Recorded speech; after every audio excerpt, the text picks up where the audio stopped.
अजित पवारांमुळे शरद पवार 40 वर्षांनंतर रायगडवरती गेले. हीच अजित पवारांचं यश. देवेंद्र फडणवीसांचा शरद पवारांवरती निशाणा. शरद पवारांच्या हस्ते रायगडवरती तुतारी पक्ष चिन्हाचं अनावरण. शरद पवार गटाच्या नेत्यांच्या उपस्थितीमध्ये तुतारी चिन्हाचं अनावरण. अर्थसंकल्पीय अधिवेशनामध्ये जितेंद्र आव्हाडांनी एकट्याने तुतारी वाजवली. अमोल मिटकरींचं जितेंद्र आव्हाडांना चॅलेंज पूर्ण केल्यास 1 लाखाचा चेक. मिटकरींनी चेकमध्ये नावाच्या जागी लिहिली रक्कम. शरद पवारांची तुतारी वाजणार नाही. उद्धव ठाकरेंची मशाल पेटणार नाही. मंत्री गिरीश महाजनांची शरद पवारांसह उद्धव ठाकरेंवर टीका. शरद पवार गटाचे आमदार राजेश टोपेंनी घेतली उपमुख्यमंत्री अजित पवारांची भेट. अजित पवार आणि राजेश टोपेंच्या भेटीमुळे राजकीय वर्तुळामध्ये चर्चांना उधाण.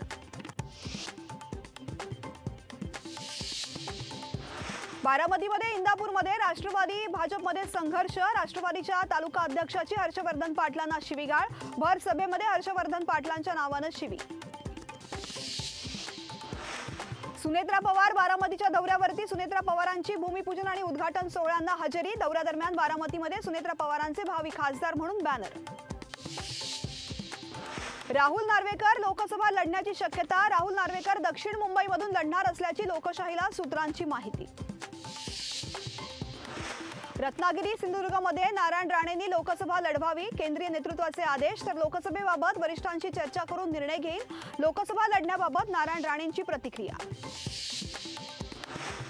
नारायण राणेंकडे रत्नागिरी सिंधुदुर्ग लोकसभा निवडणूक लढण्याची हिंमत नाही. लढले तर नारायण राणेंचा पराभव होणार.